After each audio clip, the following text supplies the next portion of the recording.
बोलिए श्री कृष्ण भगवान की जय। सियावर रामचंद्र भगवान की जय। श्री हनुमान जी महाराज की जय। श्री गुरुदेव भगवान की जय।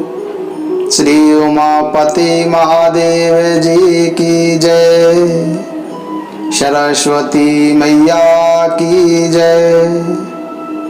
गंगा मैया की जय। यमुना मैया की जय। नर्मदा मैया की जय। सरयू मैया की जय।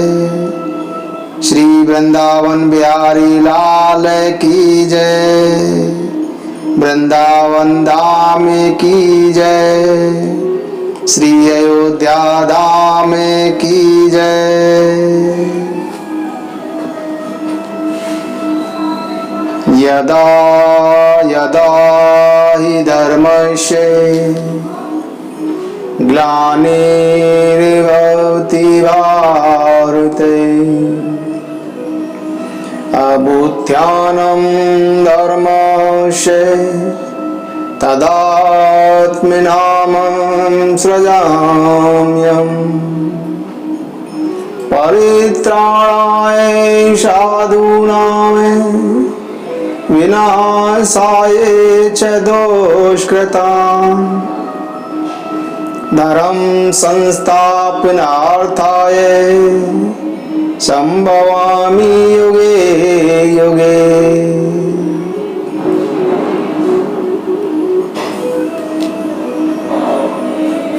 सृष्टि के आरंभ से ही यह क्रम चला आता है कि प्रत्येक युग में धर्म मार्ग की मैं रक्षा करता हूं। इसीलिए जब जब देखने में आता है कि अधर्म ने धर्म को दबा लिया है, तब तब मैं उस समय धर्म निष्ठा का पक्ष लेकर साकार रूप से अवतार ग्रहण करता हूं और तब ज्ञान के अंधकार को निगल जाता हूं। तब मैं अधर्म की सत्ता का नाश करके दोषों को मिटा देता हूं और साधु पुरुषों के हाथों से सुख की पताका खड़ी कराता हूं। असुरों के कुलों का नाश करता हूं, साधुओं की प्रतिष्ठा बढ़ाता हूं और धर्म तथा नीति को एकत्र करके उन पर पुण्याक्षर रखता हूं।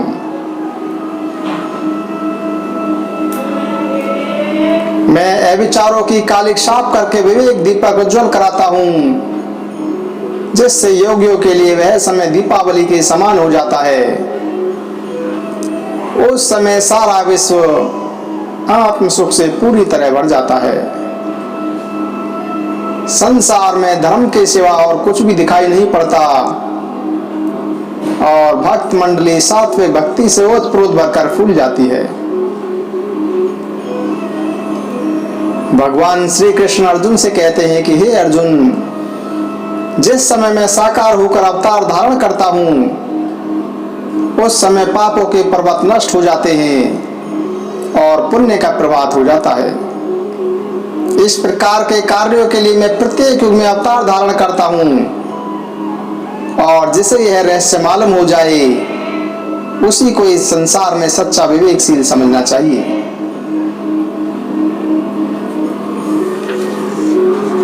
जन्म करम च मे दिव्यमेवं यो वेत्ति तत्वतः त्यक्त्वा देहं पुनः जन्मे नेति मामेति सो अर्जुनम्।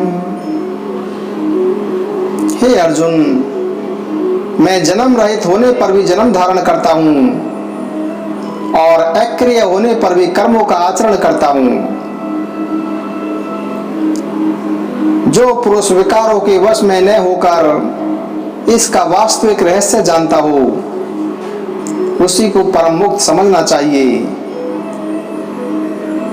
ऐसे पुरुष संसार में रहकर भी कर्म संग से भ्रष्ट नहीं होते हैं और देहधारी होने पर भी देह भाव से नहीं बनते हैं। और जब समय आने पर पंच तत्व को प्राप्त होता है तब वह मेरे आत्म स्वरूप में ही मिल जाता है। वीतराग भय क्रोधा मन मामू प्रासिता है, बहवो ज्ञान तपसा पूता मदावगमाता है। सामान्यतः जो लोग गत और आगत का शोक नहीं करते, जो निष्काम होते हैं और जो क्रोध के रास्ते पर नहीं जाते हैं, जो मेरे स्वरूप से भरे रहते हैं, जो केवल मेरी सेवा के लिए जीवित रहते हैं और निर्विकार होकर आत्मज्ञान का आनंद भोगते हैं,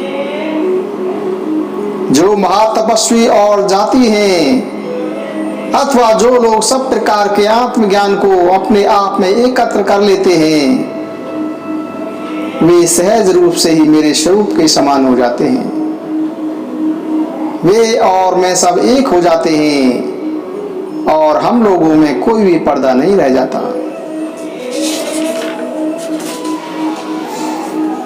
ये यथा माम प्रपंदन्ते तास्तथैव भजाम्यहम् मम वतर्मानुवर्तने मनुष्याय पार्थ सर्वशः।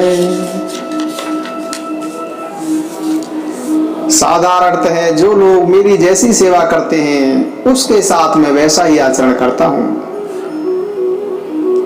तुम यह बात अपने ध्यान में रखो कि मनुष्य कोटि में स्वभावतः मेरे ही प्रति भक्ति रहती है, परंतु अज्ञान ने मनुष्य को दबा रखा है, इसीलिए उनकी बुद्धि उल्टी हो गई है। इसी कारण से उन लोगों को अनेकता का भास होता है, इसीलिए उन लोगों को अभिन्न वस्तुओं में भी भेद दिखाई देता है और वे नामहीन आत्म तत्व का भी नाम रखते हैं और उन्हें देवता तथा देवी मानकर उनकी आराधना करते हैं।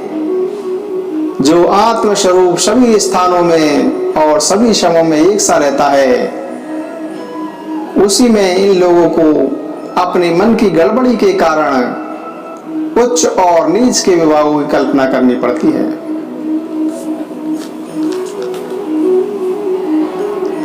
कांक्षन्त है कर्मणा है सिद्धि अजंत देवता है, क्षिप्रम ही मानुषे लोके सिद्धि भरवती कर्म जा।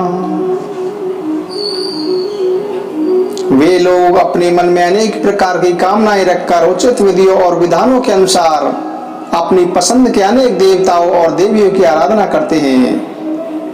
फिर जो जो वस्तुएं वे लोग मांगते हैं वे सब उन्हें प्राप्त होती हैं। पर यह बात तुम निश्चय पूर्वक समझ रखो कि ये सब किए हुए कर्मों के ही फल होते हैं। वास्तव में यह बात निसंदेह है कि कर्म के सिवा यहाँ न तो कोई और देने वाला है और ना ही कोई लेने वाला है। इस मनुष्य लोक में केवल कर्म ही फलदायक होते हैं। जिस प्रकार खेत में वही उगता है जो बोया जाता है, अथवा दर्पण में जो देखता है उसी का प्रतिबिंब उसमें दिखाई देता है, अथवा जैसे पहाड़ के नीचे खड़े होकर जो कुछ कहा जाए उसकी ही प्रतिध्वनि सुनाई पड़ती है, उसी प्रकार हे अर्जुन, यद्यपि इन समस्त देवी देवताओं के भजन का मैं ही मूल आधार हूं, तो भी उपासक की इच्छा के अनुसार उसे भजन का फल प्राप्त होता है। चातुर्वर्ण्यं मया सृष्टं गुण कर्म विभागस्य तस्य कर्तारं मां विद्ये कर्तारमयं वयम्। मनुष्य लोक में ये जो चारों वर्ण दिखाई पड़ते हैं, ये भी मैंने ही इसी प्रकार तटस्थ रहकर गुणों और कर्मों के विभागों के अनुसार उत्पन्न किए हैं। कारण यह है कि कर्मों के आचरण का विचार माया के ही आश्रय से और गुण के ही मिश्रण से हुआ है। इसीलिए हे अर्जुन, ये सब मनुष्य मूलतः एक ही वर्ण के हैं, परंतु गुण और कर्म की नीति के अनुसार चारों वर्णों में विभक्त हो गए हैं। इसीलिए हे अर्जुन, मैं कहता हूं कि इस चतुर्वर्ग की स्थापना भी संस्थापना भी बिल्कुल मैं करता नहीं हूं। जिसको समझ में यह तत्व अच्छी तरह से आ जाता है कि ये सब मुझसे ही उत्पन्न हुए हैं, पर फिर भी मैंने इन्हें नहीं बनाया है, उनके संबंध में यह समझ लेना चाहिए कि वे इस संसार से छूटकर मुक्त स्थिति में पहुंच गए हैं।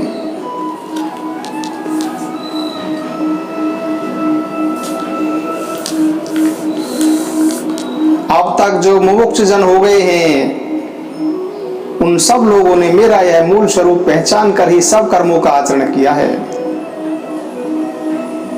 परंतु जिस प्रकार आग में भुने हुए बीज में से अंकुर नहीं निकलता, उसी प्रकार उनके वे निष्काम कर्म उनके लिए मोक्षदायक हुए हैं। इन विषयों के संबंध में ध्यान में रखने योग्य एक और बात है, वह यह है कि कर्म और अकर्म का विचार बुद्धिमान पुरुष को भी केवल अपनी पसंद के अनुसार और मनमाने तौर पर करने की आवश्यकता नहीं होती। बुद्धिमान लोग भी इस बात का विचार करते करते चकरा गए हैं कि कर्म क्या है और अकर्म के लक्षण क्या है। जिस प्रकार नकली सिक्के देखने में ठीक सच्चे सिक्कों के समान ही होते हैं, उसी प्रकार ऐसे महासामर्थ्यशाली लोगों के कर्म भी, जो यदि अपने मन चाहे तो एक दूसरे ही सृष्टि तक का निर्माण कर सकते हैं, निष्कामता की मिथ्या कल्पना के फेर में पड़कर अंत में सकाम ही सिद्ध हुए हैं। फिर यहाँ मूर्खों का तो पूछना ही क्या है। इस प्रश्न पर विचार करते समय बड़े बड़े दूरदर्शी लोग भी धोखे में आ गए हैं। इसीलिए मैं यह विषय बहुत ही स्पष्ट रूप से तुम्हें बतलाना चाहता हूं। सुनो,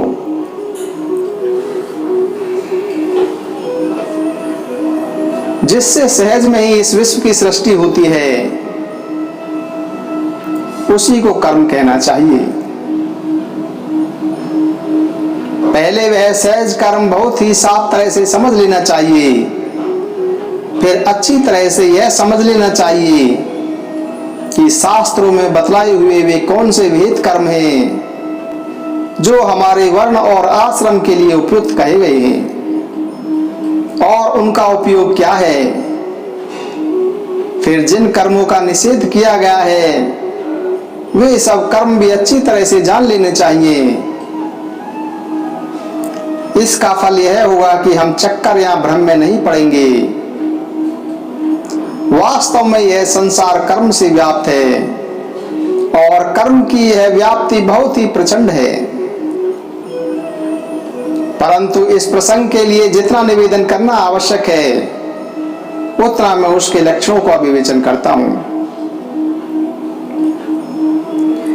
जो पुरुष कर्मों का आचरण करता हुआ भी यह तत्व अपने ध्यान में रखता है कि मैं निष्कर्मा हूं, जो कर्म संग होने पर भी अपने मन में फल की आशा नहीं रखता, और जो केवल कर्तव्य बुद्धि को छोड़कर और किसी कारण से कर्म नहीं करता, उसके संबंध में समझ लेना चाहिए कि उसमें यह निष्कर्मता का भाव अच्छी तरह से प्रविष्ट हो चुका है।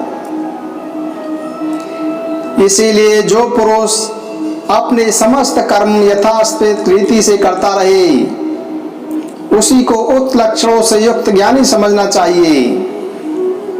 जिस प्रकार पानी के पास खड़ा हुआ मनुष्य पानी में अपना प्रतिबिंब देखता है और यह समझता है कि मैं इस पानी का प्रतिबिंब नहीं हूं,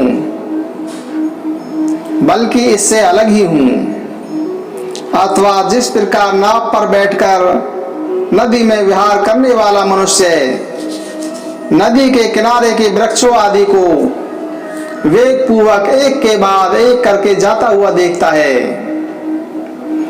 पर जब अच्छी तरह से विचार करता है तब वह कहता है कि ये सब वृक्ष अचल हैं। उसी प्रकार जो यह समझता है कि मेरा कर्मों का आचरण आत्मस्वरूप की दृष्टि से बिल्कुल मिथ्या है, और जो अपना मूल स्वरूप जान लेता है वही सच्चा निष्कर्मा है। ऐसा निष्कर्मा पुरुष विश्व को देखता है, सब कुछ करता है और सब प्रकार के भोग भोगता है, परंतु फिर भी वह इन सब क्रियाओं में तटस्थ और अलिप्त ही रहता है। वह रहता तो एक जगह ही है, पर फिर भी सारे विश्व में संचार करता है, बल्कि यह कहना चाहिए कि वह स्वयं ही विश्व रूप हो जाता है। जिस पुरुष को कर्म आचरण के संबंध में कोई चिंता या दुख नहीं होता, पर साथ ही साथ जिसमें कर्म फल के संबंध में कोई आसक्ति भी नहीं होती, जिसके मन में इस प्रकार के संकल्प विकल्प नहीं होते कि मैं यह कर्म करूंगा, मैं यह हाथ में लिया हुआ कर्म पूरा करूंगा, और जो ज्ञान रूपी अग्नि से अपने समस्त कर्मों की आहुति दे चुका होता है,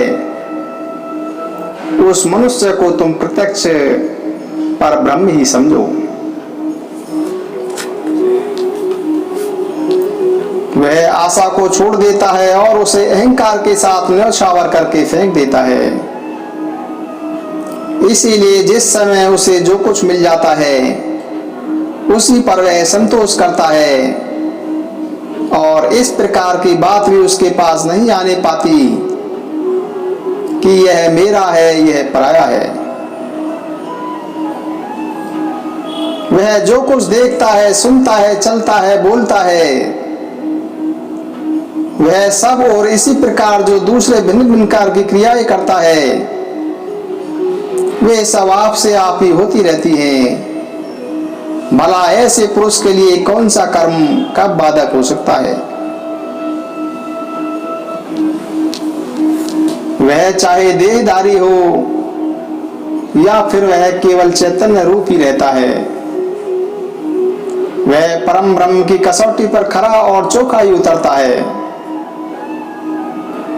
ऐसा पुरुष यदि सहज लीला से यज्ञ भाग आदि कर्म करे भी तो भी वे सब उसके आत्म स्वरूप में ही लीन हो जाते हैं।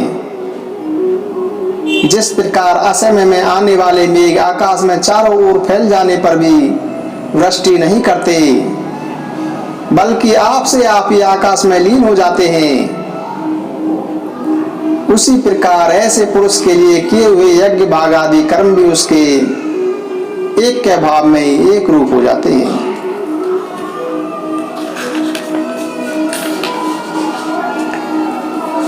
जो पुरुष आत्म सुख का स्वाद चख चुकने के कारण समस्त विषयों को तुच्छ समझता हो, जो इंद्रियों का लालन नहीं करता, जिसे मन किसी प्रकार का कष्ट नहीं देता, जो माया में नहीं भूलता और जो श्रद्धा बुद्धि की संगति से सुखी हो जाता है, इसमें कुछ भी संदेह नहीं है कि अखंड और निर्दोष शांति से भरा हुआ यह ज्ञान आप से आप उसे ढूंढता हुआ उसके पास पहुंचता है। जहां वह ज्ञान अंतःकरण में अच्छी तरह से प्रविष्ट हो जाता है और शांति उत्पन्न हो जाती है, वहां आत्मबोध का आप से आप ही प्रचंड विस्तार होने लगता है। इतना हो जाने पर वह मनुष्य जिस तरह आंख उठाकर देखता है उसी तरफ उसे केवल शांति ही शांति दिखाई देती है, और उसकी अपने और पराये वाली भावना बिल्कुल नष्ट हो जाती है। इस प्रकार इस ज्ञान बीज का निरंतर अपरमार विस्तार होता रहता है, अपरमार विस्तार होता रहता है। श्री कृष्ण गोविंद हरे मुरारी, हे नाथ नारायण वासुदेवा।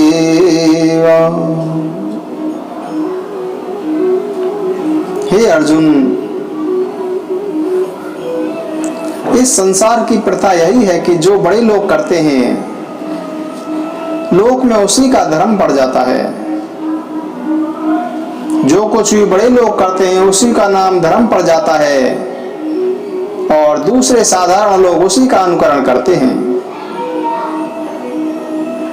और यह बात नितांत स्वाभाविक रूप से होती रहती है। इसीलिए स्वकर्म का अनुष्ठान कभी नहीं छोड़ना चाहिए। फिर उनमें भी जो लोग संत कहलाते हों, उन्हें तो स्वकर्म का अनुष्ठान कदापि न छोड़ना चाहिए। हे अर्जुन, मैं स्वयं भी स्वकर्म अनुष्ठान के मार्ग से चलता हूं। सांदीपनी गुरु के मरे हुए लड़के को मैं यमलोक से लौटा लाया था और वह मेरा यह अलौकिक पराक्रम तुमने स्वयं अपनी आंखों से देखा है। तो भी मैं शांत भाव से सब विहित कर्मों का बराबर आचरण करता रहता हूँ और मैं इन सब कर्मों का आचरण इस प्रकार करता हूँ कि देखने वाले समझें कि मैं अभी तक सकाम हूँ। लोगों को देखने में लगता है कि मैं सकाम भाव से काम कर रहा हूँ, परंतु ऐसा करने में मेरा एक ही उद्देश्य है। वह यह है कि जो सब जीव मेरे सहारे चलने वाले हैं, वे जीव कहीं बहक ना जाएं। पूर्णता प्राप्त कर चुकने पर यदि आत्म स्थिति में बिना कोई कर्म किए यूं ही मैं रहा करूं, तो फिर प्रजा का काम कैसे चलेगा। इस समय समाज की व्यवस्था यही है कि सब लोग यहाँ देखते हैं कि मैं किस रास्ते से चलता हूँ और उसी से वे लोग सदाचार की प्रणाली का ज्ञान प्राप्त करते हैं। हे अर्जुन, यदि मैं कर्म करना छोड़ दूं तो समाज की यह सारी व्यवस्था बिगड़ जाएगी। इसीलिए हे अर्जुन, मैं कहता हूं कि जिस सामर्थ्यवान पुरुष को इस संसार में पूर्ण रूप से सर्वज्ञता प्राप्त कर ली हो, विशेषतः उन लोगों को तो कर्मों का भी परित्याग नहीं करना चाहिए। जिस प्रकार सकाम पुरुष मन में फल की इच्छा रखकर कर्म करता है, ठीक उसी प्रकार ध्यान पूर्वक निष्काम पुरुषों को भी कर्म का आचरण करना चाहिए। क्योंकि हे अर्जुन, मैं बार बार तुमको यही बतलाता हूं कि समाज की संस्था को सब प्रकार से शुद्ध और स्वच्छ रखना कर्तव्य है। शास्त्रों में बतलाई हुए मार्ग से चलना चाहिए। सब लोगों को अच्छे रास्ते पर लगाना चाहिए और किसी प्रकार उन पर यह प्रकट नहीं होने देना चाहिए कि हम समाज से अलग हैं।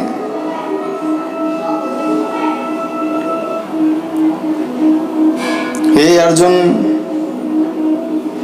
जो बच्चा स्तनपान भी बहुत कष्ट से करता हो, उसे पकवान कैसे खिलाए जा सकते हैं। इसीलिए हे अर्जुन, जिस प्रकार उस बच्चे को पकवान नहीं देना चाहिए, उसी प्रकार जिन लोगों में केवल कर्म करने की योग्यता हो, उन्हें कभी हंसी या विनोद में भी कर्म त्याग का उपदेश नहीं करना चाहिए। निष्काम ज्ञानवानों को ही यह उचित है कि वे ऐसे लोगों को सत्कर्म का मार्ग दिखलाएं, उनके सामने सत्कर्मों की प्रशंसा करें और स्वयं भी उसी प्रकार का आचरण करके उनके सामने सुंदर आदर्श उपस्थित करें।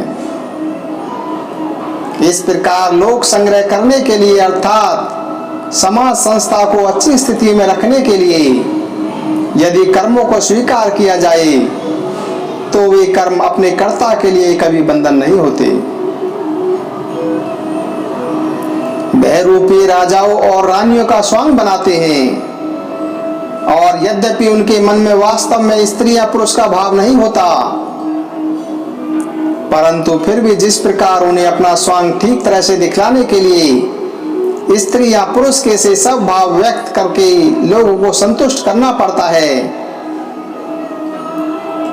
उसी प्रकार ज्ञानवान पुरुष भी सब प्रकार का ज्ञान प्राप्त कर चुकने के बाद भी, अर्थात ज्ञानोत्तर काल में भी केवल लोक संपादन के विचार से ही निष्काम और निर्विकार वृत्ति से सत्कर्मों का आचरण करते हैं। श्री कृष्ण गोविंद हरे मुरारी, हे नाथ नारायण वासुदेवा।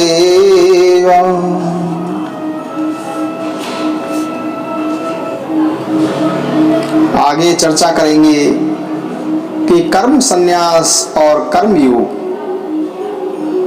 कर्म के संन्यास और कर्म का योग, इन दोनों में से कौन सा श्रेष्ठ है, इसकी हम आगे चर्चा करेंगे। जय श्री कृष्ण, जय श्री कृष्ण।